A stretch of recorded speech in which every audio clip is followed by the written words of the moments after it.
வெளிநாடு வாழ் இந்தியரை கடத்தி பணம் கேட்டு சித்திரவதை செய்த 9 பேர் போலீசாரிடம் சிக்கியிருக்கின்றனர்.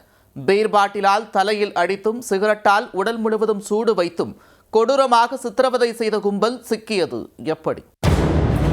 ஆஸ்திரேலியாவைச் சேர்ந்தவர்கள் சூரியமூர்த்தி செல்வி தம்பதி. இவர்களின் மகன் 29 வயதான வெங்கடேஷ். இவர் தொழில் ரீதியாக சேலம் அழகாபுரம் கான்வென்ட் ரோட்டில் உள்ள மாமா அந்தோணிராஜ் வீட்டில் தங்குவதற்காக அடிக்கடி வந்து செல்வது வழக்கம்.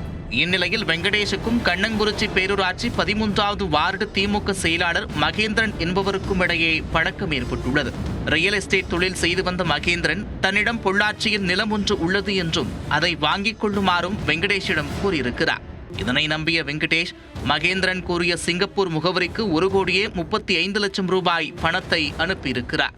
அதன் பிறகு மகேந்திரனுடைய நடவடிக்கைகளில் மாற்றம் தெரிந்ததால் சந்தேகமடைந்த வெங்கடேஷ் அந்த பணத்தை தனது வங்கிக் கணக்கிற்கு திரும்ப செலுத்துமாறு வங்கி நிர்வாகத்திடம் கேட்டுக் கொண்டுள்ளார். இதனை அறிந்த மகேந்திரன் தரப்பினர் கடும் ஆத்திரமடைந்துள்ளனர். வெங்கடேஷை கடத்த திட்டம் போட்ட அந்த கும்பல் 3 நாட்களுக்கு முன்பு வழக்கம் போல சேலத்திற்கு வந்த வெங்கடேஷை கடத்திச் சென்றனர். அப்போது அவருடன் இருந்த அவரது நண்பர்களையும் சேர்த்து கடத்திச் சென்று விட்டனர். பின்னர் குரங்குச்சாவடி பகுதியில் உள்ள நட்சத்திர ஹோட்டல் ஒன்றில் அறையெடுத்த அந்த கும்பல் கடத்தப்பட்ட 3 பேரையும் அடைத்து வைத்து கொடூரமாக சித்திரவதை செய்திருக்கின்றனர். ஸ்டார் ஹோட்டல் என்பதால் மாட்டிக்கொள்வோம் என்று பயந்த அந்த கும்பல் 2 நாட்கள் கழித்து ஐயந்திரு மாளிகை பகுதியில் உள்ள தனியார் கட்டடம் ஒன்றுக்கு அவர்களை கொண்டு சென்றனர். அங்கு அவர்களை அடைத்து வைத்து மீண்டும் மீண்டும் அடித்து துன்புறுத்தியுள்ளனர். பீர் பாட்டிலால் தலையில் அடித்து காயப்படுத்தியதுடன் உடல் முழுவதும் சிகரெட்டால் சூடு வைத்தும் கொடுமைப்படுத்தியுள்ளனர்.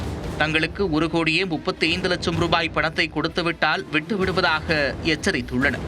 இதனால் தனது நண்பர்களை தொடர்பு கொண்ட வெங்கடேஷ் அவர்கள் மூலம் பணத்தை ஏற்பாடு செய்துள்ளார்.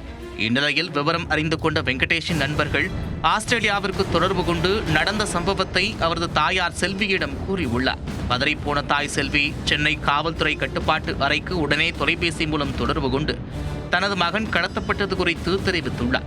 இந்த தகவல் சேலம் மாநகர காவல்துறைக்கு வந்தவுடன் கண்ணங்குறிச்சி போலீசாருக்கு தகவல் கொடுக்கப்பட்டு போலீசார் தேடுதல் வேட்டையில் இறங்கினர்.